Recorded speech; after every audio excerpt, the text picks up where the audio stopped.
ओम नमः सिद्धेभ्यः जय श्री ओम नमः सिद्धेभ्यः जय श्री ओम नमः सिद्धेभ्यः।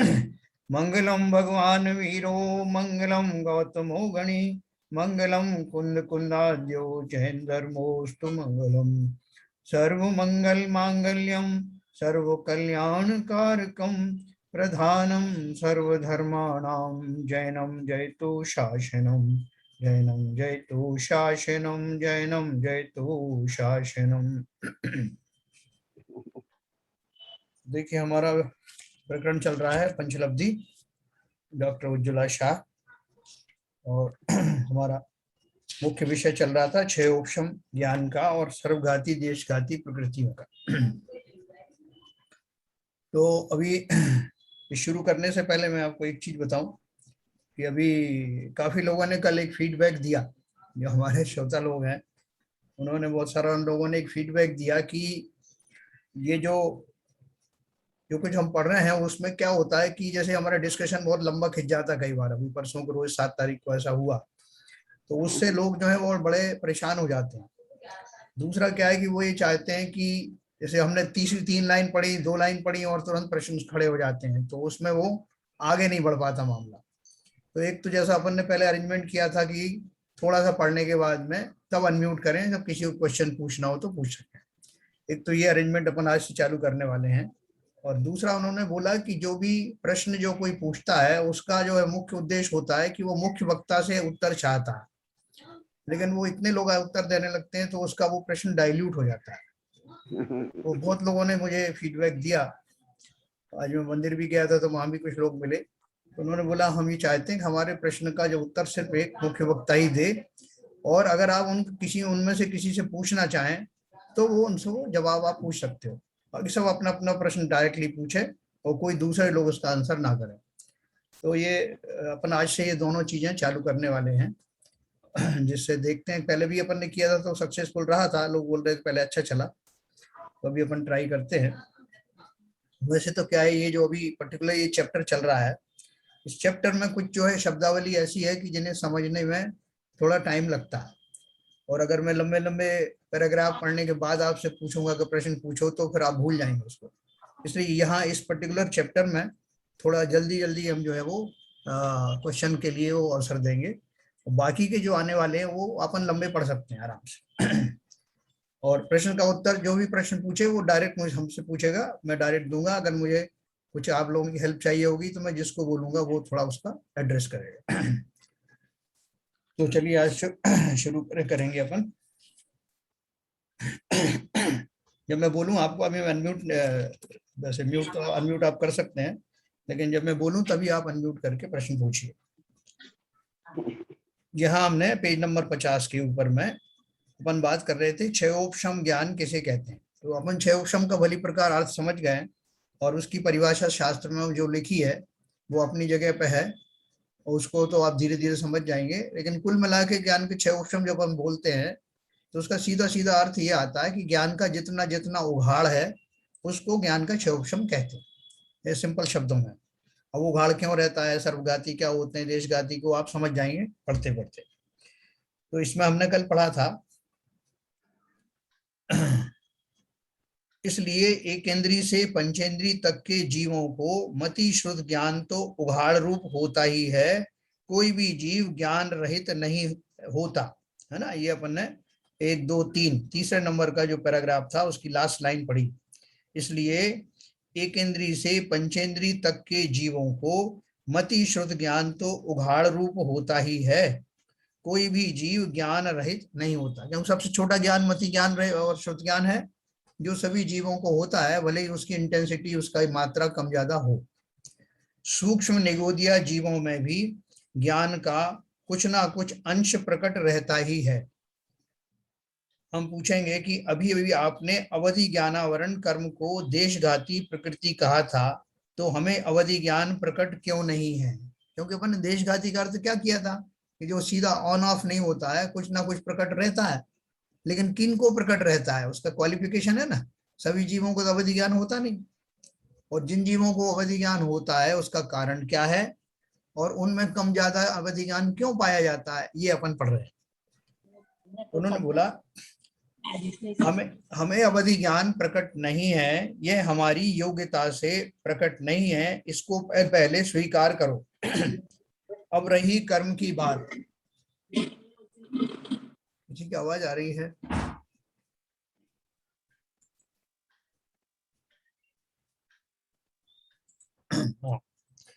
अब रही कर्म की भाई साहब बात। कौन सा पेज चल रहा है? पेज 50, 50 नंबर 50 जी, 50 नंबर का लास्ट पैरा, लास्ट वाला अच्छा, पैरा। Okay okay. हमें अवधि ज्ञान प्रकट नहीं है, हमारी योग्यता से प्रकट नहीं है, इसको पहले स्वीकार करो। अब रही कर्म की बात। अवधि ज्ञानावरण में जो सर्वघाती स्पर्धक हैं, शैल अस्थि दारू वाले स्पर्धक हैं, उनका अभी उदय चल रहा है, इसलिए अवधि ज्ञान प्रकट नहीं है। देखो अपन ने क्या पढ़ा, सभी कर्मों में ये 4 प्रकार के लेवल होते हैं। कौन कौन से थे? शैल अस्थि दारू,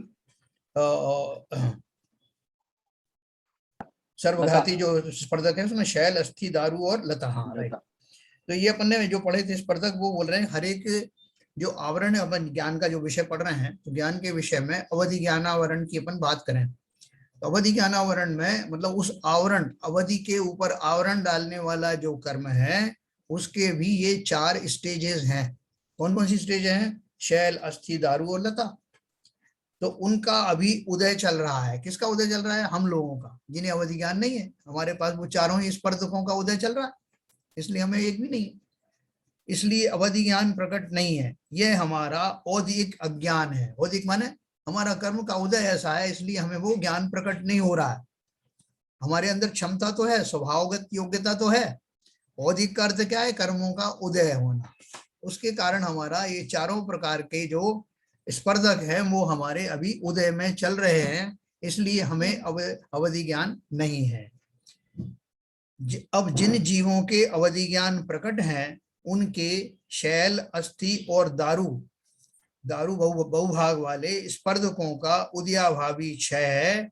भविष्यकालीन उन्हीं स्पर्धकों का सद्वस्थारूप उपशम है और लता भाग वाले स्पर्धकों का उदय। क्या बोल रहे हैं कि जिनको अवधि ज्ञान अभी प्रकट हो गया है, उनके साथ क्या खूबी जुड़ गई कि उनका जो अभी उसमें भी कई भेद पड़ते हैं उदय अवधि ज्ञान में, कम ज्यादा वाला, तो उसके हिसाब से बता रहे हैं शैल वाला उनका, अस्थि वाला और दारू वाला उस उदक जो स्पर्धक है उनका अभाव है ना। और जो प्रकट में जिसका उदय चल रहा है, शैल अस्थि और दारू वाले स्पर्धकों का उदयाभावी क्षय है, वो उदय में नहीं है। और उदय में कौन सा आ रहा है? लता भाग वाले स्पर्धकों का उदय है। तो मतलब क्या हुआ कि वो अवधि ज्ञान जो है वो कैसे हो रहा है? यह उनका छायोपशमिक अवधि ज्ञान है। जैसे हमारा छायोपशमिक मतिश्रुत ज्ञान है, जिसमें हमारा मिनिमम जो है उजागर है, उघड़ा हुआ है, उसी तरह से जिन जीवों को अवधि ज्ञान का छोटा सा रूप अभी उनका उघाड़ में आया है, यानी किंचित अवधि ज्ञान हुआ है, उनका क्या हो रहा है कि उनका जो लता वाला भाग है खाली, उसका उदय चल रहा है। तो इसलिए उनका जो है वो उदय उतना चल रहा है। ये लता भाग वाले स्पर्धक भी मंद से तीव्र तक अनेक हैं। उनका उसका उदय होने से क्या हो रहा है कि वो जो ये देखो अवधि ज्ञानावरण की बात नहीं कर रहे, कौन है? अब जिन जीवों के अवधि ज्ञान प्रकट है, उनके शैल अस्थि और दारू वाले स्पर्धकों का उदयाभावी क्षय है। भविष्यकालीन उन्हीं स्पर्धकों का सद्वस्थ रूप या उनका क्षयोपशमक अवधि ज्ञान है। ये लता भाग वाले स्पर्धक भी मंद से तीव्र तक अनेक हैं। यदि उनमें से तीव्र अनुभाग यानी अधिक आवरण का उदय होगा तो कम शक्ति वाला अवधि ज्ञान प्रकट हो। ये हमारे काम की बात है, देखो इतना सा समझना। अवधि ज्ञान में जैसे भेद पड़ता है, कौन कौन से अवधि ज्ञान होंगे? देशावधि ज्ञान होगा, परमावधि ज्ञान होगा और सर्वावधि नामक अवधि ज्ञान होगा। ये अपन ने पढ़ा था। 3 किस्म के अवधि ज्ञान होते हैं। तो वो क्या बोल रहे हैं, जैसे हमारे मति ज्ञान और शुद्ध ज्ञान में है कि वहां जितना जितना मति शुद्ध ज्ञान का उघाड़ होगा उतना ज्यादा हमारा ज्ञान प्रकट होगा। ऐसे ही अवधि ज्ञान में है। अवधि ज्ञान के अंदर भी वही है, जितना जितना आवरण, यदि उनमें तीव्र अनुभाग यानी अधिक आवरण का उदय होगा तो कम शक्ति वाला अवधि ज्ञान प्रकट होगा। अधिक आवरण है ना, अवधि आवरण ज्यादा है और प्रकटकरण कम है, तो इसका मतलब अवधि ज्ञान कम वाला होगा। और अगर मान लीजिए कि वो जो हमारा आवरण जो है थोड़ा सा कम हो गया तो प्रकट ज्यादा होगा, तो बीच वाला अवधि ज्ञान हो गया। और हमारा आवरण और भी कम हो गया और प्रकट वाला ज्यादा है, तो हमको कौन सा अवधि ज्ञान होगा? सर्वावधि नामक अवधि ज्ञान होगा। सर्वावधि का अर्थ क्या है? हम बहुत सारी दूर दूर तक की चीजें, कई कई कालों की, कई कई भवों की चीजों को जान लेंगे, और बहुत सारे जो है पदार्थों के बारे में जान लेंगे, उनकी बहुत सारी पर्यायों के बारे में जान लेंगे, बहुत सारे क्षेत्र की बातें जान लेंगे, वो सर्वावधि ज्ञान में आ जाएगा। तो सिंपल है, जैसा हमारा मति श्रुत ज्ञान में जितना जितना उस कर्म का आवरण होता है, उतना उतना हमारा ज्ञान का उगाड़ कम होता है। इसी तरह से अवधि ज्ञान में होता है। तो ये सिंपल, हमको अवधि ज्ञान क्यों नहीं है अभी? क्योंकि हमारा वो आवरण पूरा ही की पूरा पड़ा हुआ है, चारों ही अस्थि वस्थि जो चार हैं, चारों प्रकार के भेद वाले कर्म का आवरण पड़ा होने से हमें वर्तमान में अवधि ज्ञान का किंचित भी उघाड़ नहीं है। जिन जीवों को होता है, जैसे अपने मुनियों को होता है, तो मुनियों में भी सबको नहीं होता, तो जिनको होता है उनका वो आवरण, उनमें से वो आवरण नहीं होने से यथा योग्य उतनी उतनी इंटेंसिटी वाला अवधि ज्ञान प्रकट होता है। इसमें आपको कोई पूछना है प्रश्न तो किसी को पूछ सकते तो हैं। अवध ज्ञान में मत श्रुत ज्ञान सहायक होता है क्या? नहीं, सहायक नहीं होता। वो उनके मति ज्ञान भी होता है, जिन जीवों को अवधि ज्ञान होता है उनको मति श्रुत ज्ञान भी होता ही होता है, और वो एडिशनल उनके पास में एक टूल होता है जिसे वो कभी कभी यूज करते हैं। हमेशा तो मति श्रुत ज्ञान ही काम आता है। जैसे नेमिनाथ भगवान की कथा चलती ना, कि उन्होंने पूछा था कि वो जो है ये पशु आदि क्यों बांधे गए हैं उनकी शादी में, तो उनको उन्हें क्यों पूछना पड़ा, जबकि उनके पास भी अवधि ज्ञान था, जन्म से ही मतिश्रुत अवधि होता है। तो फिर ये उसका उत्तर आया कि वो उस ज्ञान का प्रयोग बहुतायत से नहीं करते, जब जरूरी होता है तो उसको ध्यान को लगाया जाता है, जबकि मतिश्रुत ज्ञान जो है वो प्रकट होते ही रहते हैं, हुए रहते हैं। वंदनीय, ठीक है ना? तो ये एक हमारा। क्वेश्चन एक हाँ क्वेश्चन बोलिए। है यहाँ पे। जी बोलिए। क्वेश्चन ये है कि ये जो जो अवधि ज्ञान है, तो पहले तो मतलब ये सामान्य आचार्य और उनको हो सकता है, या रिद्धिधारी मुनियों को ही होता है अवधि ज्ञान? हाँ, अवधि ज्ञान का जो है विशेष जो है, जो अवधि जो रिद्धि होती है, विशेष ज्ञान का, उनका तप का विशेष प्रभाव होता है, उनको अवधि ज्ञान प्रकट होता है। तो वो रिद्धिधारी मुनि बोले जाएंगे? रिद्धिधारी भी बोल सकते हैं आप उसको, हाँ ऐसा भी आया शास्त्रों में, रिद्धिधारी मुनि बोल सकते हैं, या विशेष जिनको तप के धारी है वो रिद्धि ही है एक तरह से, तो वो अवधि ज्ञान जो है उनको होता है। क्योंकि इसमें क्या है कि दोनों दो तरह के लोगों को होता है। मनुष्यों में उन मुनियों को हो जाता है, और देवों में और इनको में भव भव प्रत्यय होता है, भव की कारण। जो देवलोक के जो देव हैं, देवों को होता है अवधि ज्ञान, और नारकियों को होता है, भले वो को अवधि ज्ञान हो, वो उनको भव के कारण होता है। लेकिन यहाँ मनुष्यों में किन्हीं किन्हीं को वो जो जो मुनि नहीं भी हैं, ऐसा भी कहीं आया है कि जो मुनि नहीं भी हैं उनको विशेष ज्ञान होने हो जाता है, लेकिन विशेष तौर से मुनियों को ये रिद्धि के रूप में प्रकट होता है। और मने पर्याय ज्ञान तो विशेष तौर पे मुनियों को ही होता है। वो भी जो है ये जो गणधर आदि वो बनते हैं, या श्रुत ज्ञानी जो होते हैं, उनमें बाय एंड लार्ज जो है वो मने पर्याय ज्ञान होता है। ठीक है सर, और किसी का कोई प्रश्न है? आगे चलते हैं। देखिए, तो ये बहुत ज्यादा उसमें कोई इंपॉर्टेंस वाली बात नहीं है, सिंपल बात है। जैसे मने पर्याय ज्ञान का हमने पढ़ा, सॉरी मति और शुद्ध ज्ञान का पढ़ा, वैसे ही अवधि ज्ञान के बारे में घटित होता है। लेकिन इतना फर्क है कि अवधि ज्ञान सब किसी को नहीं होता, लेकिन मति शुद्ध ज्ञान बाय एंड लार्ज सभी को होता है, यहाँ तक कि निगोदिया जीव को भी होता है। अभी देखिए ज्ञान का उत्तरोत्तर विकास कैसे होता है, धीरे धीरे करके कैसे बढ़ता है। बहुत सरल सब्जेक्ट है, ऐसा मुश्किल कुछ नहीं है। खाली वो जो शब्द आए थे, जो अस्थि शैल अस्थि दारू वाले जो स्पर्धक बताया था, वो खाली था कि उन कर्मों के जब वो उस तरह के जो है आवरण आ जाते हैं तो जीव के ज्ञान मंद हो जाते हैं, और जब वो आवरण बड़े वाले आवरण कम हो जाते हैं तो ज्ञान का उघाड़ होने लगता है। लब्धि अपर्याप्त सूक्ष्म निगोद जीवों में श्रुत ज्ञान का सबसे कम उघाड़ पाया जाता है ना? सूक्ष्म निगोद जीव होते हैं ना, जिनमें सबसे कम ज्ञान का उघाड़ पाया जाता है, और वो जो कम से कम ज्ञान होता है उसका नाम है पर्याय ज्ञान, है ना? उसका टाइटल दिया है पर्याय ज्ञान। ये मतलब जो पर्यायों में भी सबसे छोटी पर्याय, आप ऐसे समझ लीजिए उसको। पर्यायों में भी सबसे छोटी पर्याय जो है वो किसकी है? सूक्ष्म निगोदिया जीव की है। और उसको जितना ज्ञान होता है, जिसको अक्षर का अनंतमा भाग कहते हैं, उसी को नाम दिया है पर्याय ज्ञान। तो पर्याय ज्ञान हो गया। इसी को अक्षर का अनंतमा भाग भी कहते हैं। ठीक है सर। अब देखो अगला वाला पेज निकाल, पेज नंबर 52, 1 2 3 चौथा नंबर का पैराग्राफ है। सम्यक ज्ञान चंद्रिका में, सम्यक ज्ञान चंद्रिका में पंडित टोडरमल जी लिखते हैं, ये जो अपना गोमटसार नाम का ग्रंथ है ना, उसकी टीका जो है गोमटसार जी ने लिखी है, सॉरी ये टोडरमल जी ने लिखी है, और वो सम्यक ज्ञान चंद्रिका के नाम से प्रसिद्ध है। तो सम्यक ज्ञान चंद्रिका में पंडित टोडरमल जी लिखते हैं, पर्याय ज्ञान बिना कोई जीव नहीं है। यानी ऐसा कोई भी जीव नहीं है जिसको उस पर्याय में रहते हुए उस पर्याय के योग्य ज्ञान ना हो, है ना। एक और विशेष बात आपको बताऊं कि जीवों की जो इंद्रियां जैसे जैसे बढ़ती जाती हैं, 1 इंद्री, 2 इंद्री, 3 इंद्री, 4 इंद्री, तो उन्हीं के अनुसार उसी प्रोपोर्शन में उनका मति श्रुत ज्ञान का उगाड़ भी बढ़ता जाता है। 1 इंद्री से 2 इंद्री में, 2 इंद्री से 3 इंद्री में ज्ञान का उगाड़ बढ़ जाएगा, और उनकी एक रेंज होगी। जैसे 4 इंद्री वाले जीव की एक ज्ञान के उगाड़ की एक रेंज होगी, क्योंकि सभी 4 इंद्री वाले जीव फॉर एग्जाम्पल सबका एक रेंज तो होगी, लेकिन उस रेंज में अलग अलग वेरिएशन हो सकते हैं। उसी तरह मनुष्यों में है, सैनी पंचेंद्री जीव और मनुष्य जो है, उनका जो ज्ञान का एक लेवल है, उस लेवल में भी कोई बुद्धिमान होते हैं, थोड़ा से मंद बुद्धि होते हैं, सब तरह का एक रेंज है उसकी, लेकिन वो उतनी मंद बुद्धि नहीं होंगे जितने की 1 इंद्री, 2 इंद्री, 3 इंद्री आदि होंगे, ऐसा। तो केवल ज्ञानियों के भी पर्याय ज्ञान संभवता है, क्योंकि अपन ने पर्याय ज्ञान का अर्थ क्या किया?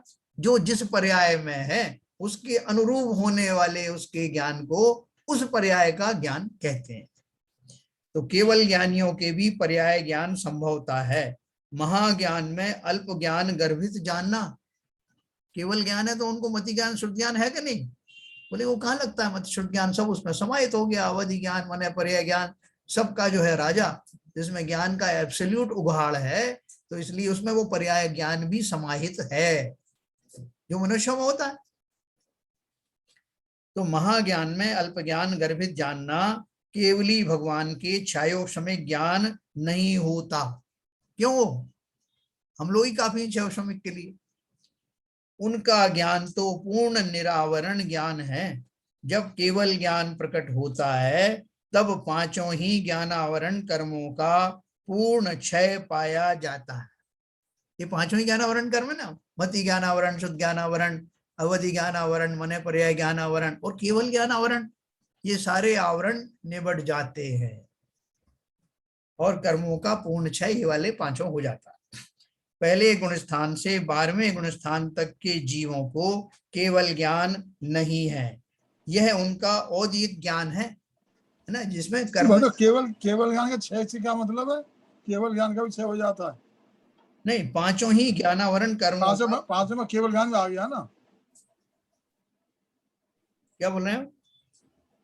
जो कह रहा हूं 5 ज्ञानों में केवल ज्ञान भी आ गया, तो केवल ज्ञान का भी 6 बता रहे हैं। ज्ञानावरण का कहा है बाबू जी, आवरण की बात है। जब केवल ज्ञान प्रकट होता है तो 5 ही ज्ञानावरण कर्मों का पूर्ण क्षय पाया जाता। कर्मों को क्षय की बात कर रहे हैं, खत्म हो जाता। हाँ। पहले गुण स्थान से 12वें गुण स्थान तक के जीवों को केवल ज्ञान नहीं है, यह उनका औदिक अज्ञान है, और उनको मति श्रुत आदि ज्ञान है, वह उनका क्षयोपशमिक ज्ञान है। ठीक है ना।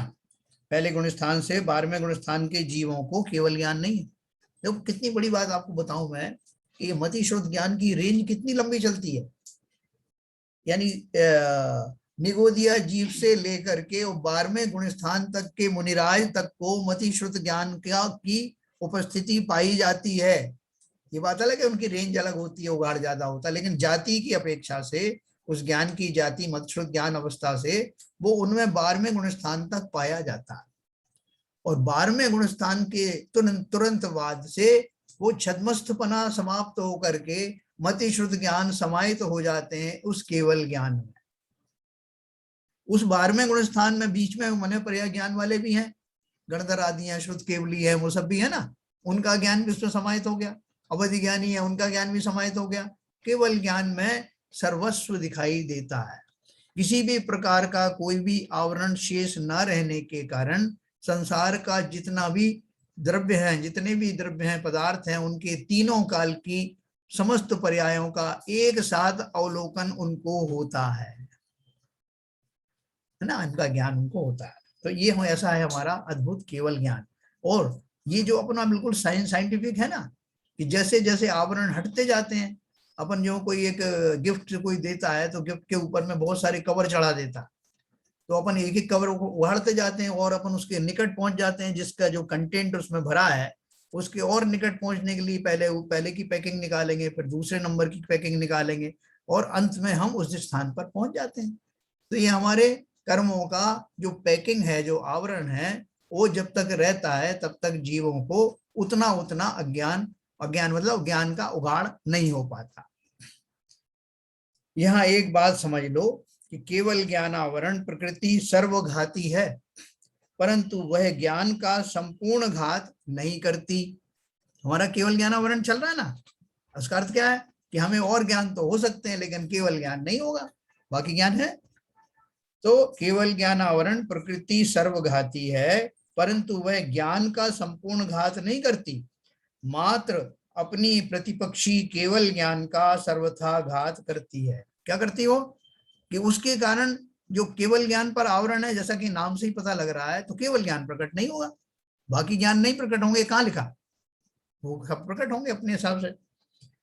उनके उसके उदय में तो अन्य चार ज्ञान का क्षयोपशम चालू रहता है।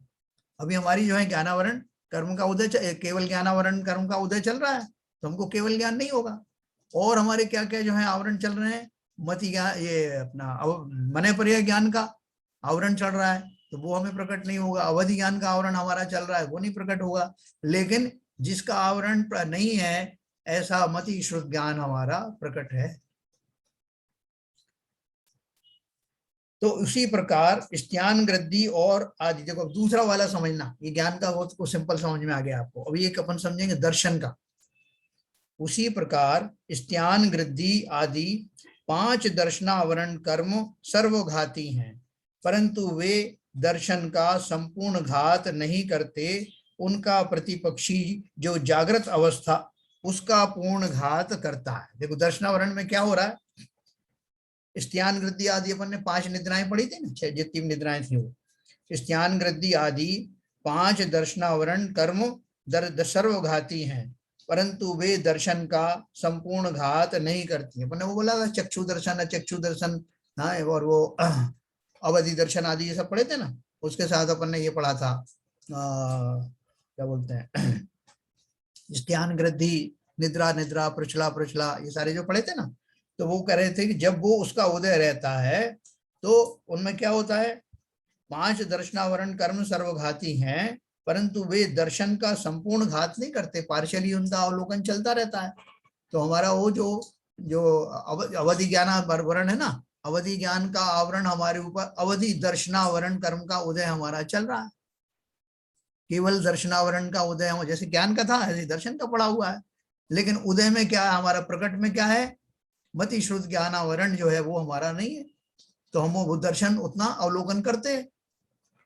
जब हम किसी चीज को, किसी वस्तु को का सामान्य अवलोकन करते हैं बिना उसका विशेष जाने हुए कि हाँ मुझे कुछ दिखाई दे रहा है, उस अवलोकन को सामान्य दर्शन कहते हैं।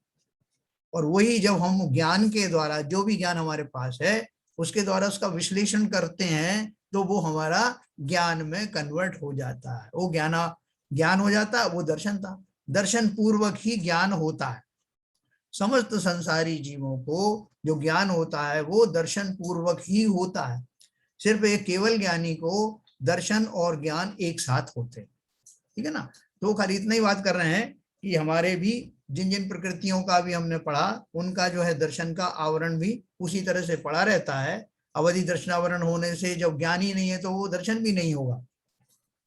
केवल ज्ञान नहीं है तो केवल दर्शनावरण भी रहेगा। ये खाली समझाने की बात। और इसमें वो जो निद्रा विद्राएं आती रहती ना, उनका क्या कमाल है, ये बता रहे हैं वे दर्शन का संपूर्ण घात नहीं करती, उनका प्रतिपक्षी जो जागृत अवस्था उसका पूर्ण घात करती है। उनके उदय में अन्य 4 दर्शनावरण का उदय या क्षयोपशम यथा योग्य चलता रहता है, अर्थात केवल दर्शनावरण सर्वघाती है, उसका उदय 12वें गुणस्थान के अंत तक निरंतर रहता है और उसके निमित्त से केवल दर्शन का पूर्ण घात होता है, परंतु अन्य यानी अन्य दर्शन, चक्षु दर्शन, अचक्षु दर्शन या अवधि दर्शन तो होते रहते हैं ना। अपनी मनुष्य पर्याय में अपन देखे ना कि हमारे चक्षु दर्शन चल रहा है, जिनकी आंखें मिली हुई हैं, आंखें मिली हुई हैं मतलब मनुष्य पर्याय में है, जिनकी चक्षु आदि इंद्रियां मिली हुई हैं। अब वो उसका कोई डिफेक्टिव हो जाए पार्ट वो अलग बात है, लेकिन हम सब जो हैं जिनको पंचेंद्रिय जीव है उनको चक्षु मिली हुई है, तो चक्षु दर्शन हमको अगर सब कुछ सही सलामत है तो उसके चक्षु के द्वारा हम ज्ञान करते रहते हैं। और जो अचक्षु दर्शन है, आंखों के बिना भी हम स्पर्शन इंद्री के सहारे से टटोल करके, रस लेकर के, गंध लेकर के वस्तुओं का ज्ञान कर लेते हैं। तो हमारे चक्षु दर्शन अचक्षु दर्शन प्रकट है, भले ही वो केवल दर्शन जो है प्रकट ना हो, अवधि दर्शन प्रकट ना हो, लेकिन हमारा काम तो चल रहा है ना। हमारा मति आदि जो का जो दर्शन है, मति ज्ञान पूर्वक जो दर्शन है वो तो हमारा प्रकट है। तो चक्षु दर्शन अचक्षु दर्शन अवधि दर्शन भी जिन जिन जीवों को होता है उनको अवधि दर्शन भी होता है।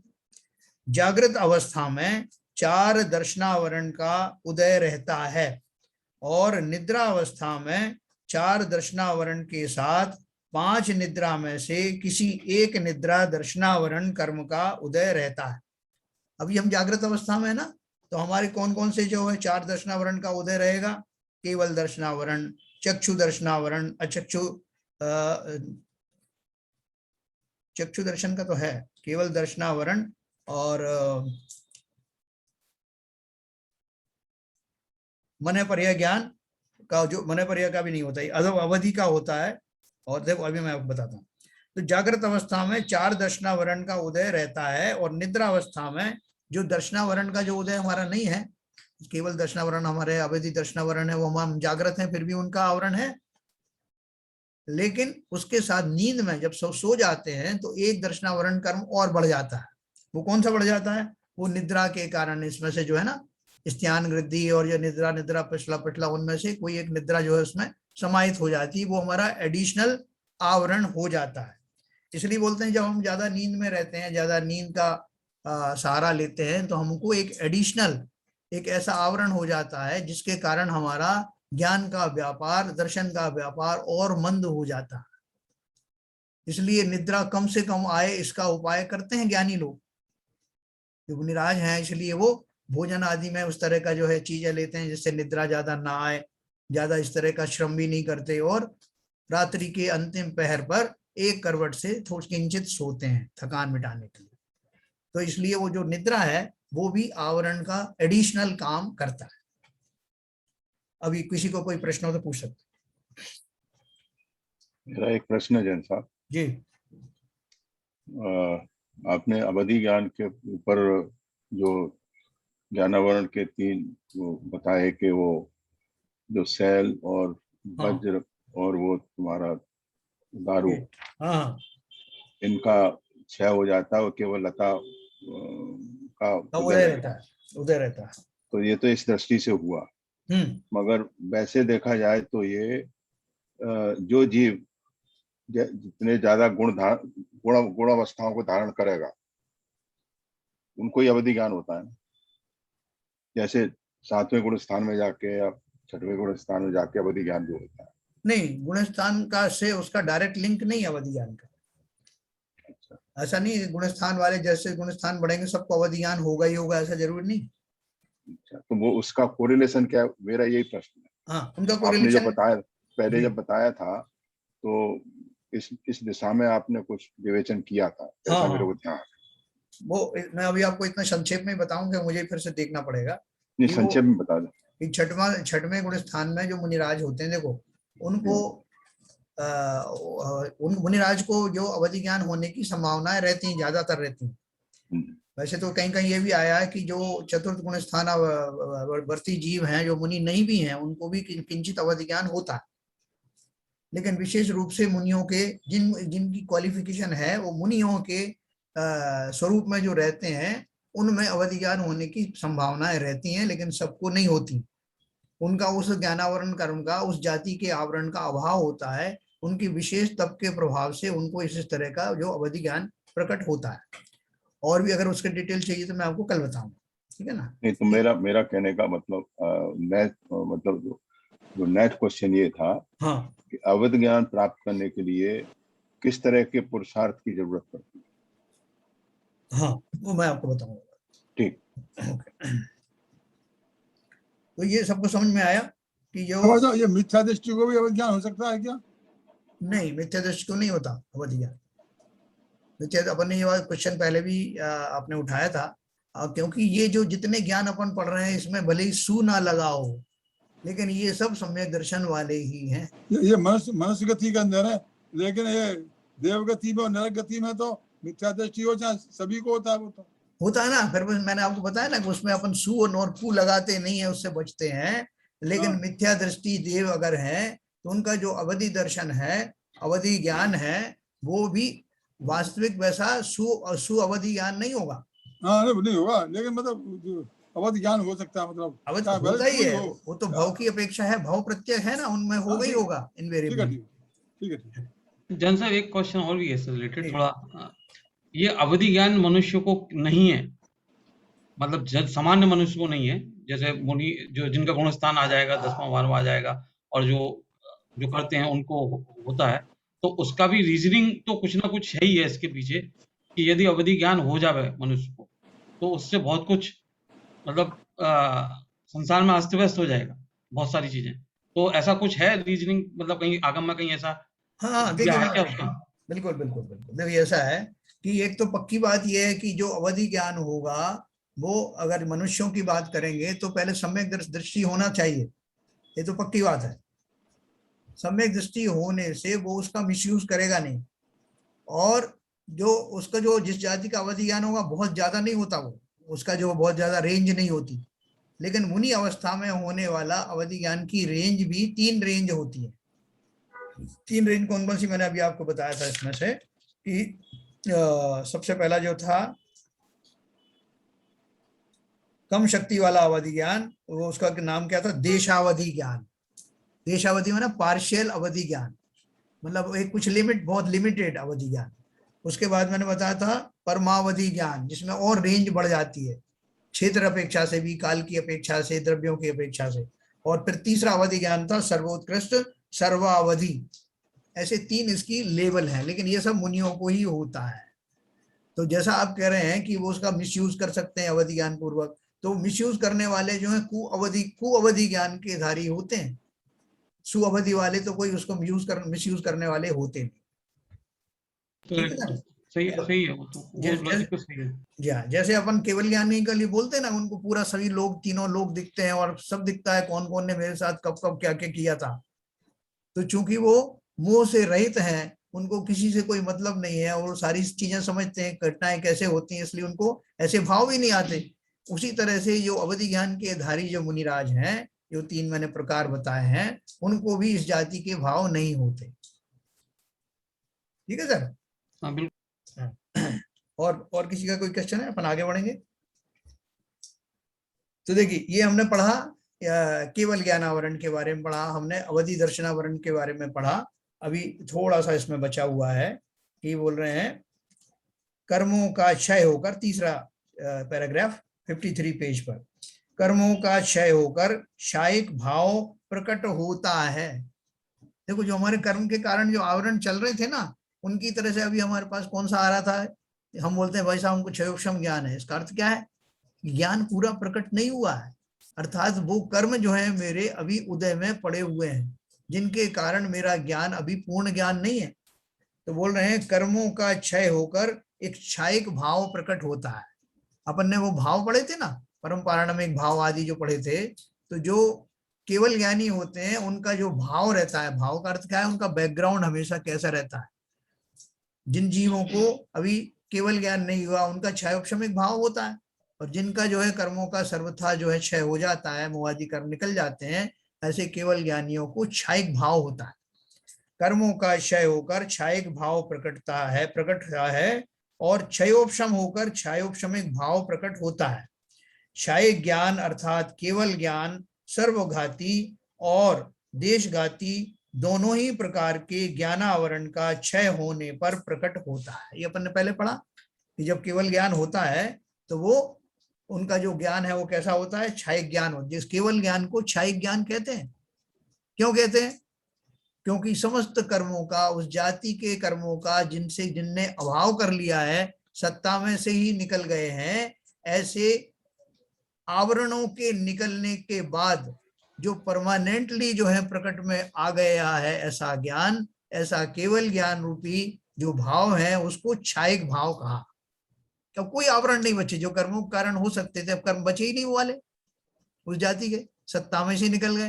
तो इसलिए उनका जो ज्ञान है क्षयिक ज्ञान कह लो, उसको केवल ज्ञान कह लो। और वो क्यों प्रकट हुआ है कि उसकी जितनी भी जातियां हो सकती हैं, सर्वघाती और देशघाती दोनों प्रकार के ज्ञानावरण, सर्वघाती तो केवल ज्ञान का ही है, वो निबट गया। और जो देशघाती हुए थे मने पर जबका अवधि ज्ञान के थे या आपके जो हमारा मति श्रुत ज्ञान का जो वो देशघाती थे ना, वो भी चले गए। तो अपन ने अभी थोड़ा देर पहले ही पढ़ा ना कि ज्ञानावरण कर्म के संपूर्ण रूप से निकल जाने के कारण वो केवल ज्ञान संपूर्ण ज्ञान के रूप में प्रकट होता है। और फिर कभी भी वो ज्ञान अज्ञान नहीं होता। ज्ञान नहीं होता मतलब कभी भी उस पर आवरण नहीं आते, इसलिए वो क्षयिक भाव है, हमेशा बना रहता है एक बार होने के बाद। तो जैन साहब, इसमें जैसे केवल ज्ञान जिसको हो गया तो उसको अपना अवधि ज्ञान भी उसको आ गया, लेकिन वो अपना देखने की उसकी इच्छा ही नहीं है। यदि अपना वो देखने की इच्छा करे तो केवल ज्ञान होता ही नहीं उसको। और यदि ऐसे आदमी को हो जाएगा तो वो अपना अवधि ज्ञान से कुछ देखेगा तो वापस उसमें चला जाएगा, वो उसके गुणस्थान गिर जाएंगे। इसलिए जो केवल ज्ञानी होता है तो उसको ये कभी अपना अवधि ज्ञान लेके अपने बारे में देखना सोचने का तो अभाव ही हो जाता है ना, बिल्कुल ही अभाव हो जाता है। अरे अब केवल ज्ञानी की बात कर रहे हो, अवधि ज्ञान का प्रयोग क्यों करेगा वो? हाँ, जिसके पास केवल ज्ञान है उसमें अवधि अवधि सब उसके अंदर आ गए। तो अच्छा। आप तो ये बोलो सीधे केवल ज्ञानी जो है वो, मैंने आपको बताया ना कि अगर वो चाहे तो उसको सब दिख रहा है, किस काल में कौन मेरे माता पिता थे, कौन मेरी पत्नी थी, कितनी कितनी पत्नियां बनी, कितने बच्चे बने, उनके कौन थे, कहाँ से आए थे, किन किन ने आपको सताया, किन ने आपका फायदा पहुंचा, सब तो दिख रहा है। लेकिन केवल ज्ञान हाथ ही उनको आता है, उसके पहले वो जो है वीतरागी हो जाते हैं। तो वीतरागी होने का मोह चला जाता है, अपना 10वें गुण स्थान में मोह समाप्त हो गया। तो बिना मोह के वो किससे क्या करने वाले हैं? हम तो मोह के कारण त्रस्त है ना। पूरा तो वही है, रीजनिंग वही है, मोह ही है। हमको अगर दे दिया जाए केवल ज्ञान तो हम क्या करेंगे? हैं? हम पूरी दुनिया को पलटने की जो है वो कोशिश करेंगे। इसलिए तो बंदर के हाथ में उस तरह नहीं देते ना। सही है, प्रकृति का नियम है ये, निर्मोही हो जाओ तो सब मिल जाएगा। अवधि ज्ञान वरण जिनका समाप्त होता है वो भी थोड़े, उनका लेवल इसी जाति का होता है, ऐसे नहीं मिल जाता अवधि ज्ञान। जिनको इस तरह के जो है वो चले जाते हैं, उनको उनके अंदर में ये सामर्थ्य प्रकट होती है। तो देखिए आगे चलेंगे अपन, जो अपन भावों की बात पढ़ रहे हैं ना, क्षयोपशमिक भाव, क्षयिक भाव, ये जो भाव अपन आगे विस्तार से कभी पढ़ेंगे। अभी खाली ये इस पुस्तक के माध्यम से अपन बहुत ब्रीफली पढ़ रहे हैं, खाली जो शब्द जो है उनका से परिचय मैं आपका करा रहा हूँ। क्योंकि ये शब्द जब आप आगे बड़े बड़े ग्रंथ पढ़ोगे तो फिर आपको ये अनजाने से नहीं लगेंगे। इसलिए अगर आपको अभी थोड़ा कम भी समझ में आता है तो घबराना मत, क्योंकि अभी अपन पहली बार ये सब पढ़ रहे हैं। आप फिर इसका आपको चस्का लग जाएगा तो अपन आगे के जो ग्रंथ पढ़ने वाले हैं और आपको उनमें बहुत आनंद आएगा और ये शब्द आपके चिर परिचित शब्द हो जाए। तो अभी अगर आपको कम भी समझ में आ रहा है क्योंकि ये ब्रीफ में चर्चा है तो कोई परेशानी की बात नहीं है, हम आगे भी बढ़ जाएं तब भी कभी भी आप इसके बारे में पूछ सकते हैं। और अभी रिकॉर्डिंग भी अपने पास सुविधा है, तो अगर मान लो आपको अभी समझ में नहीं आता, आप रिकॉर्डिंग में सुनोगे तो आपको बहुत आराम से समझ में आएगा, उसके ऊपर विचार विमर्श कर सकते हैं। तो चूंकि इसमें जो चर्चा है वो थोड़ी कंडेंस चर्चा है, उनमें जो है फिर भी अपन क्वेश्चन आंसर थोड़े बहुत करेंगे, यहाँ बिल्कुल समझ में नहीं आएगा। कोशिश मैं यही कर रहा हूँ कि सरल बना दूं उसको, लेकिन फिर भी अगर आपको बहुत कहीं रह जाए थोड़ा बहुत तो घबराना मत, आगे अपन फिर उसकी चर्चा करेंगे। तो देखिए अपन चल रहे थे, क्षयिक ज्ञान अर्थात केवल ज्ञान सर्वघाती और देशघाती दोनों ही प्रकार के ज्ञान आवरण का क्षय होने पर प्रकट होता है। यानी सभी आवरण का समाप्त होने पर केवल ज्ञान प्रकट होता है, और केवल ज्ञान क्षयिक ज्ञान होने से केवल ज्ञानी के भावों को क्षयिक भाव कहा जाता है। जो हमारे अरंत हैं वो सब कौन से भाव वाले हैं? क्षयिक भाव वाले हैं। अरंत सिद्ध सब क्षयिक दर्शन अर्थात केवल दर्शन सर्वघाती और देशघाती दोनों ही प्रकार के दर्शनावरण का क्षय होने पर प्रकट होता है। क्षयिक सम्यक्त्व, सर्वघाती यानी मिथ्यात्व, सम्यक मिथ्यात्व और देशघाती सम्यक प्रकृति, इन तीनों ही प्रकार के दर्शन मोहिनी का क्षय होने पर प्रकट होता है। देखो, पहले उन्होंने एक क्षयिक भाव के बारे में आपको बता दिया। क्षयिक भाव किसे कहते हैं? उनसे संबंधित जितने भी कर्म हैं उनका सत्ता में से निकल जाना ही क्षयिक भाव है।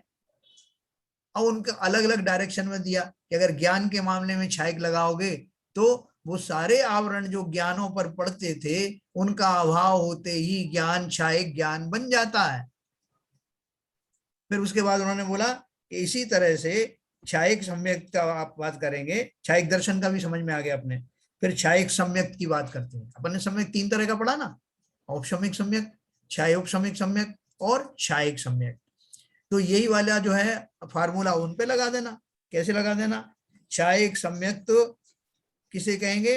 सर्वघाती मिथ्यात्व, सम्यक मिथ्यात्व और देशघाती सम्यक प्रकृति, इन तीनों ही प्रकार के दर्शन मोहिनी का क्षय होने पर प्रकट होता है। जबकि औपशमिक में क्या था? इन तीनों का उपशम होने से औपशमिक क्या सम्यक दर्शन होता था, और पार्शियली क्षय और पार्शियली उदय होने पर क्षय उपशमिक सम्यक दर्शन हो रहा था। तो क्षयिक में क्या हो गया?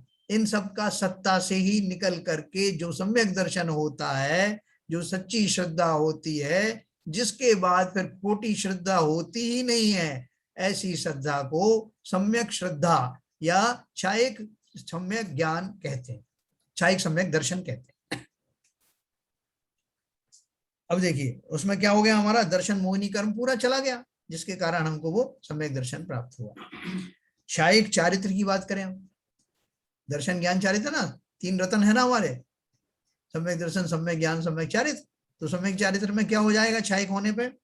क्षयिक चारित्र भी दोनों ही प्रकार के चारित्र मोहिनी प्रकृति का क्षय होने पर होता है ना। दोनों ही प्रकार के मतलब देशघाती वाला और ये दोनों जो है ये सब समाप्त होने के बाद क्षयिक चारित्र हमारा प्रकट होता है। मतलब कर्मों से वो सत्ता निकल जाती है जो हमारे काशायिक भाव आदि थे। अपना जो अपन चारित्र मोहिनी पढ़ते ना, दर्शन मोहिनी और चारित्र मोहिनी, तो चारित्र मोहिनी की जितने भी निषेक हैं, जितने भी वो कर्मों के वो हैं, वो सारे खत्म हो जाने से, सत्ता से निकल जाने पर क्षयिक चारित्र प्रकट होता है ना। यथा योग्य चारित्र प्रकट होता है। चारित्र की कितनी महिमा है, उस चारित्र पर आरूढ़ होने के लिए ही तो मैंने श्रद्धा को सम्यक किया। अगर मेरी श्रद्धा सम्यक नहीं होती तो मैं अपने गुणों का चिंतन कैसे करता, उसका स्वरूप कैसे समझता। उसकी उस पर श्रद्धा न होने के कारण मेरा जो ज्ञान था वो वेस्ट हो रहा था, गलत डायरेक्शन में जा रहा था, है ना। जैसे कोई नाली का पानी, कोई नाले का पानी है, वो गलत दिशा में जा रहा था। अब किसी ज्ञानियों ने सोचा कि ये बेकार में वेस्ट हो रहा है, इसको अगर मैं इस तरह मोड़ दूं तो खेतों में काम आएगा पानी की। और उसी क्योंकि उसकी श्रद्धा थी कि ये पानी काम आ सकता है, खाली इसको जो है मोड़ देना है, उसने मोड़ दिया और काम हो गया। तो जैसे ही मेरी श्रद्धा सम्यक होती है, ज्ञान भी सम्यक हो जाता है उसी समय। और तब जो मैंने अपना ज्ञान से सम्यक ज्ञान के द्वारा नक्की किया है, जो उस नक्की किए हुए तत्वों के ऊपर मेरा विश्वास हो जाने के कारण अब मुझे दिखाई देता है कि मुझे कहाँ जाना है, उस कहाँ अपने गुणों के चिंतन में कैसे जाना है और क्यों जाना है। ये सब बातें क्लियर होने पर वो जीव अपने गुणों में, अपने स्वरूप में स्थिर होने लगता है, और यही चारित्र है। चारित्र की परिभाषा बहुत सिंपल है, लेकिन उसकी प्राप्ति बड़ा कठिन है, क्योंकि हमारी श्रद्धा खोटी है। एक बार श्रद्धा सम्यक हो जाए तो बाकी सब जो है स्ट्रीमलाइन हो जाएगा। तो बोल रहे हैं क्षयिक चारित्र भी दोनों ही प्रकार के चारित्र मोहिनी प्रकृति का क्षय होने पर होता है। अंतराय कर्म की मात्र देशघाती प्रकृति होती है। क्षयिक चारित्र में भी दोनों तरह का हो गया ना, वो देशघाती और सर्वघाती दोनों का अभाव होकर के क्षयिक चारित्र हो गया। अंतराय कर्म की बात करें, ये तो मोहिनी कर्म निबट गया ना, अपना ज्ञानावर्णीय अपन ने पढ़ लिया, दर्शनावर्णी पढ़ लिया, मोहिनी पढ़ लिया, अब अपना क्या रह गया, घातीय कर्मों में अंतराय कर्म रह गया। तो अंतराय कर्म की बात भी पढ़ लेते हैं। अंतराय कर्म की मात्र देशघाती प्रकृति होती है, यानी ये कभी भी पूरी तरह ढकता ही नहीं है कि साहब मैं कभी भी कुछ दान आदि नहीं कर पाऊं। दान आदि का अर्थ वो समझ लेना, वो वाला कौन सा, निश्चय वाला। लेकिन यहाँ व्यवहार में कहा जाता है, उस अपेक्षा से अपन समझेंगे। अंतराय कर्म की मात्र देशघाती प्रकृति होती है, इसलिए उनके क्षय से क्षयिक दान, क्षयिक लाभ, क्षयिक भोग, क्षयिक उपभोग और क्षयिक वीर्य प्रकट होते हैं। बोल रहे हैं अंतराय कर्म जब जो रहता है, जब जब भी वो अपने पोजीशन में रहता है, तो उसकी देशघाती रूपी प्रकृति ही काम में आती है। उसकी पूरी तरह से बंद होता नहीं, हो पार्शियली खुला रहता है। लेकिन जब मेरा क्षयिक चारित्र आता है, क्षयिक अंतराय कर्म मेरा जब पूरी तरह से समाप्त होता है, परमानेंटली जब समाप्त हो जाता है, तो वो देशघाती वाली जो प्रकृति थी, जो पार्शियली तो मुझे अलाउ कर रही थी दान आदि देने में, लेकिन पार्शियली नहीं कर रही थी।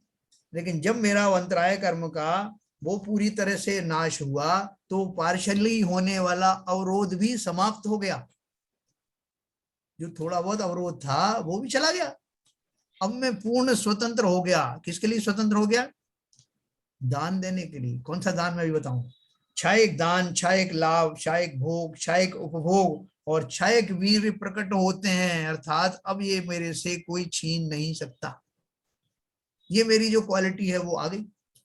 लेकिन अब वो क्वालिटी को अपन समझेंगे कि ये जो है कौन सा वाला है, जो घातिया कर्म है वो है। तो अब मुनिराज तो जो है किसी को दान देते नहीं है, जैसा अपन देते हैं। भाई साहब आपने बोला दान देने के भाव, मुनिराज क्या देते होंगे और वो कैसा उपभोग करते होंगे, कैसे भोग करते होंगे, तो उन पे भी तो लागू करो ना, क्योंकि कर्म तो जो है वो सब पे लागू होता है। तो उनके ऊपर लागू कैसे हुआ? इसका अर्थ ये है कि परिभाषा ऐसी होनी चाहिए जो हर अवस्था में हर जीव के ऊपर लागू हो। इसलिए अंतराय कर्म की परिभाषा मात्र ये नहीं है उनके लौकिक रूप से दान दे पा रहे हैं, नहीं दे पा रहे हैं, जो खाना पीना कर रहे हैं, भोग उपभोग कर रहे हैं, वो नहीं, क्योंकि वो मुनियों पर भी लागू होता। तो वो तो भोग उपभोग ऐसे करते नहीं पंचेंद्रिय वाले। और अंतराय कर्म का उदय उनको भी होता है, तो उनको फिर वो अंतराय कर्म निपटेगा जो उनको क्या प्राप्ति होगी, और अभी क्या प्राप्ति नहीं हो रही। मैं मुनियों की बात कर, तो अपन ने पढ़ा कि वास्तव में ये घातिया कर्म होने के कारण ये आत्मा के अनुजीवी गुणों का घात करता है। और मैं श्रावक हूं तब भी घात हो रहा है, मैं मुनि बन जाऊंगा तब भी वो, जब तक वो कर्म नष्ट नहीं होंगे, क्योंकि 10वें गुण स्थान के अंत में जाते हैं ना बहुत सारे, तो वो अंतराय कर्म आदि मेरे चल रहे हैं अभी, और उनके मुनियों के भी चलते हैं। और वो कौन सा चलता है? जिसके कारण, जिस कर्म के कारण वो अपने आप को वो आत्मिक आनंद का दान, भोग उपभोग आदि नहीं दे पाते, वो लाभ नहीं पहुंचा पाते, उस कर्म का नाम वास्तव में अंतराय कर्म है ना। अपन बार बार पढ़ा था ना, ये अच्छी तरह से आप समझ लेना। हम व्यवहार में भले ही कुछ भी कहते हैं, साहब मेरा दान नहीं दे पाया, और उसकी परिभाषा भी आपको, उदाहरण भी ऐसी दी जाती है कि जैसे मैं दान देना चाहता हूँ और मेरा जो भंडारी है, मेरा जो ट्रेजरर है, वो उसमें अड़ंगा लगा दे, तो अपन उसको अंतराय कर्म कहते हैं। ऐसे उदाहरण भी मिलेंगे आपको, लेकिन ये लौकिक उदाहरण समझाने के लिए होती है, इनके माध्यम से समझाया जाता है। वास्तव में तो अंतराय कर्म एक घातिया कर्म है, जिनके कारण जब तक वो रहता है तब तक जीव अपने उस आनंद का उपभोग नहीं कर पाता जिसका कि वो अधिकारी है। जिस दान, जिस उपभोग, जिस आनंद का वो अधिकारी है, वो अपने उस अंतराय कर्म के कारण, अर्थात अपनी उन योग्यताओं को उस कर्म के उदय के समय तक प्रकट नहीं कर पाता। उसका सामर्थ्य, उसका वीर्यांतराय नाम का कर्म होता ना, मतलब उसकी सामर्थ्य प्रकट नहीं होती। ये जो 4-5 प्रकार बताए ना, दानांतराय, लाभांतराय, भोगांतराय और वीर्यांतराय, मतलब उसकी जो सामर्थ्य है, जितनी सामर्थ्य है अभी वो था ना, वो जो भाला फेंक में जिसने गोल्ड मेडल लिया है, क्या नाम था उसका? नीरज। तो वो क्या बोल रहा था? वो बोल रहा था कि मुझे इस बात की परवाह नहीं कि मुझे गोल्ड मेडल मिले या ना मिले, मेरे को एक ही चीज था कि मैं अपना बेस्ट, जो सर्वस्व था मुझे वो देना है 100%। और बोले कि मेरी अचानक से इतने दिन प्रैक्टिस करने के बाद वो सामर्थ्य प्रकट हुई, और मैंने फिर उसके बाद में मुड़ के भी नहीं देखा कि वो कहां तक गया भाला। आपने देखा हो उसका जो क्लिपिंग दिखी होंगी, वो फेंकने के बाद उस तरफ देखता भी नहीं है कि वो कितनी दूर गया, और उसने जो है ना विक्ट्री साइन कर दिया कि मैंने अपना बेस्ट करके आ गया, इससे बेस्ट कुछ हो नहीं। बिल्कुल सही। मैंने तो पूरा मैच देखा था साहब। तो कहने का अर्थ क्या है कि हम सब अपना अंतराय कर्म के कारण अपना 100% नहीं दे पा रहे हैं। निरंतर चल रहा है, भले देशघाती प्रकृति है, लेकिन निरंतर ही। तो बात तो ये कह सकते हैं कि जब तक ये अंतराय कर्म सत्ता में रहेगा तब तक जीव स्वभाव में नहीं पहुंच सकता। अरे बिल्कुल, एकदम क्या हो सकते हैं, यही है वस्तु स्थिति, यही है। परंतु क्षयोपशम भाव तो मात्र देशघाती कर्मों के क्षयोपशम होने पर ही होता है, सर्वघाती प्रकृतियों में क्षयोपशम नहीं होता। उसी प्रकार अघाती कर्मों में भी क्षयोपशम होने का सवाल ही पैदा नहीं होता, है ना। ये जो सब होता है, ये अघातीय कर्म जो होते हैं, अघाती कर्म की बात नहीं चल रही। अपन ने ये चारों जो घातीय कर्म के बारे में पढ़ा, तो वहां ज्ञान का क्षयोपशम का भाव मात्र देशघाती कर्मों के क्षयोपशम होने पर ही होता है। अपन ने क्षायिक के बारे में पढ़ा, जो क्षायिक भाव जो पढ़े वो किन के बारे में पढ़े? जो कर्म जो है घातीय जाति के थे, और अघातीय वाले में ये सब बात शामिल नहीं है। उनमें तो अघाती कर्मों में दूसरी तरह का जो चलता है कि हमें जो मिल गया तो हमें उसने भोग लिया, उतना उतना मिल गया। जैसे हमारा कहाँ कैसा शरीर मिलना है, कैसा यश आदि मिलना है, तो उसमें ये क्षायिक वाली बातें नहीं होती है, तो देशघाती प्रकृतियां हैं। क्षयोपशम भाव तो मात्र देशघाती कर्मों के क्षयोपशम होने पर ही होता है, सर्वघाती प्रकृतियों में क्षयोपशम नहीं होता। उसी प्रकार अघाती कर्मों में भी क्षयोपशम होने का सवाल ही पैदा नहीं होता कि हमारा पार्शली क्षय है, पार्शली वो है, ऐसा नहीं। ऊपर कहे आए उसी प्रकार क्षायिक भाव तो 9 ही है, और अब देशघाती पर घटाएंगे तो 18 क्षयोपशमिक भाव हमारे ख्याल में सहज रीति से आएंगे। क्षयोपशमिक भाव में उदय तो देशघाती होगा, उसे समझने के लिए सर्वघाती और देशघाती प्रकृतियों के नाम देखते हैं। देखो वो अपन ने जो कुछ भी पढ़ा ना अभी, उसको उन्होंने एक टेबल में बना दिया है, सिंपल इतनी सी बात है।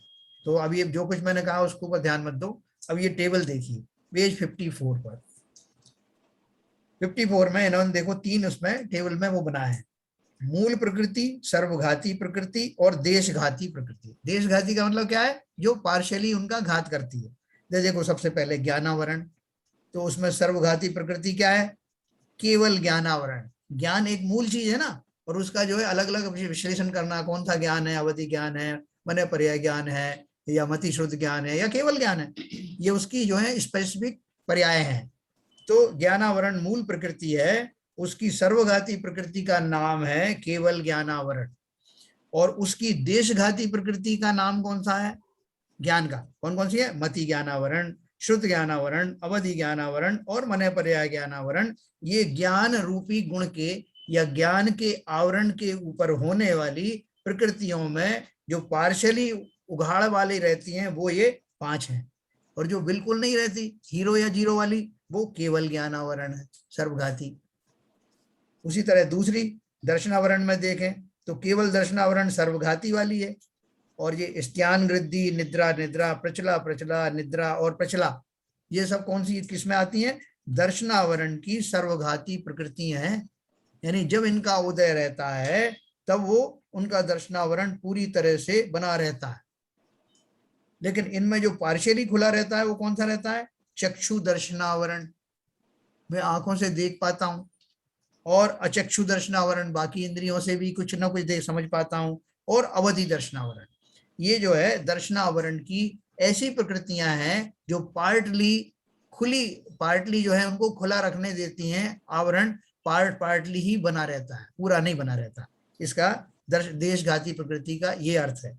लेकिन ये जो उदय में जब आती है, जैसे केवल दर्शनावरण उदय में आया तो केवल दर्शन नहीं होगा, पूरी तरह नहीं होगा, इस तरह से स्त्यान वृद्धि निद्रा निद्रा आदि हैं, ये ऐसी घोर निद्राएं हैं तो जिनके कारण जब वो उदय में होती हैं जीव सजग नहीं रहता और उनके आवरण पर पूरा, उनके ज्ञान दर्शन पर पूरा आवरण पड़ा रहता है।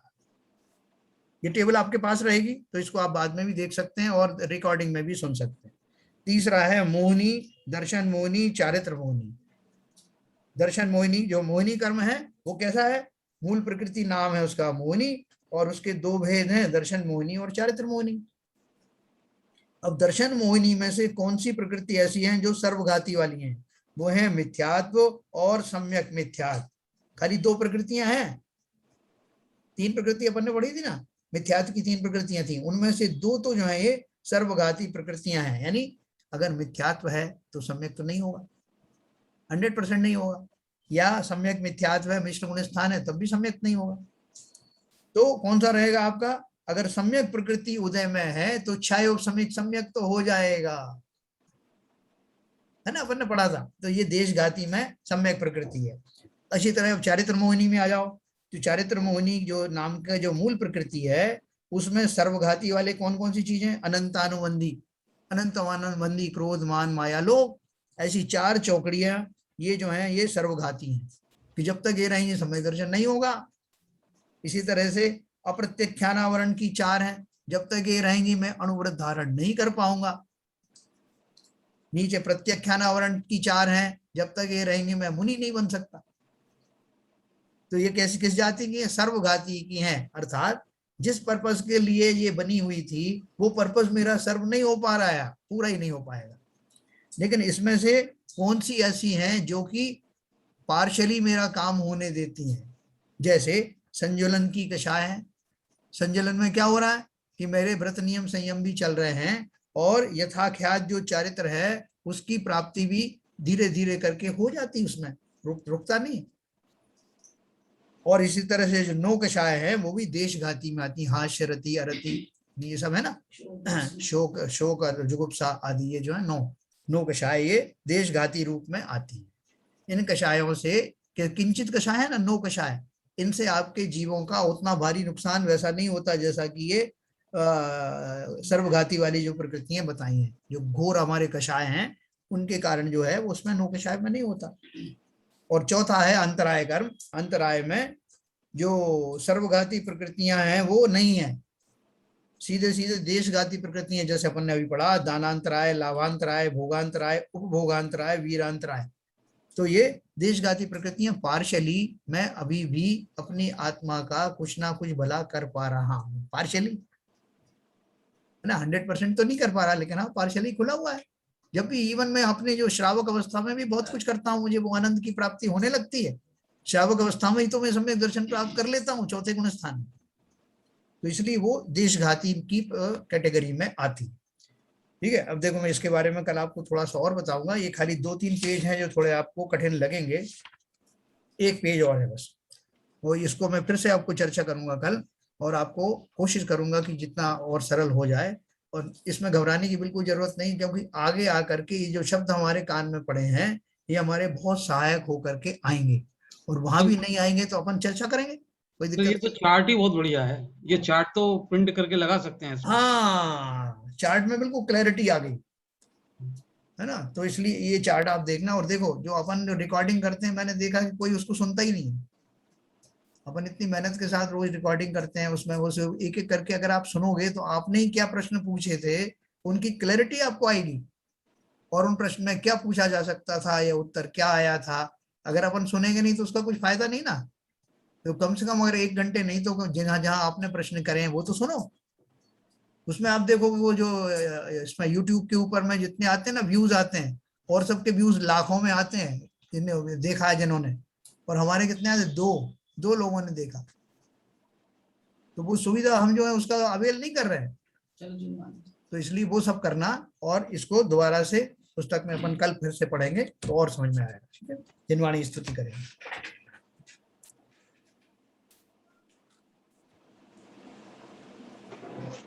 मिथ्यतम नाश विको ज्ञान के प्रकाश विको अपरभास विको भानु सी बखानी है।